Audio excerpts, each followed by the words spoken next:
heals people. That's what He's in the business of doing. And so God wants to bring healing to all of us also today. So, we're going to read tonight from the Gospel of Mark chapter 9. Starting from verse 14 to 29.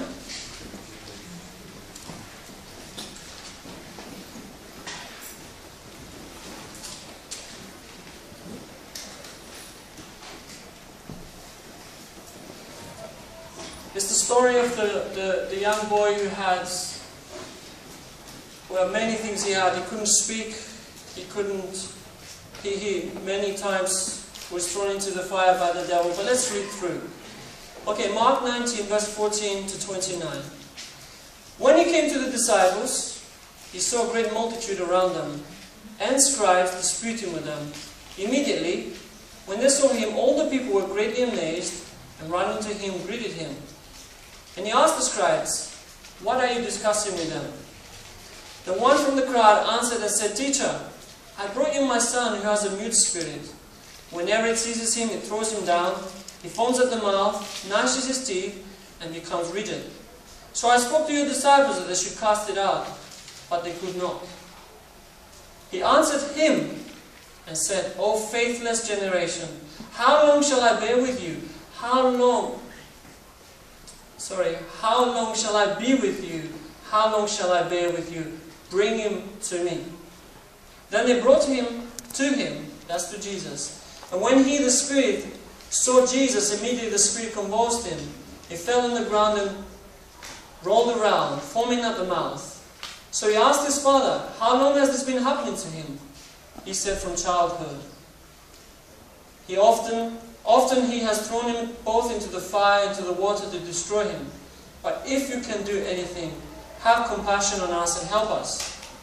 Jesus said to him, "If you can believe, all things are possible to him who believes." Immediately the father cried out and with tears said, "Lord, I believe, help my unbelief." And when Jesus saw that the people come running, he rebuked the unclean spirit and said to it, "Deaf and dumb spirit, I command you, come out of him and enter him no more." Then the spirit cried out, convulsed him greatly, and came out of him. And he became as one dead, so that many said, "He is dead." But Jesus took him by the hand and lifted him up, and he arose. And when he had come into the house, his disciple asked him privately, "Why couldn't we cast it out?" So he said to them, "This kind comes out by nothing but prayer and fasting."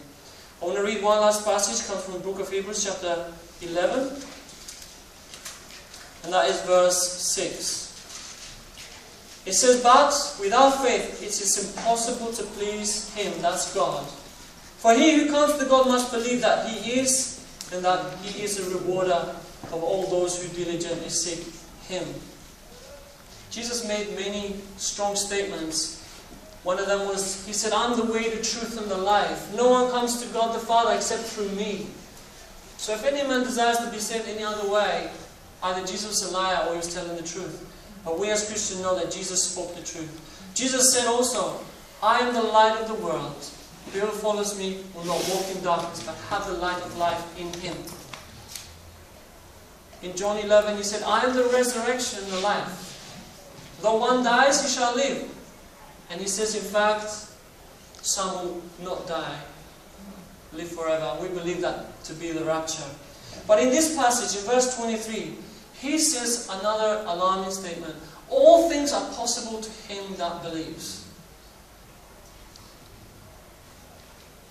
And Jesus goes on to confirm that further in Mark 11:24. Whatever you ask for in prayer, Jesus said, believe that you get it,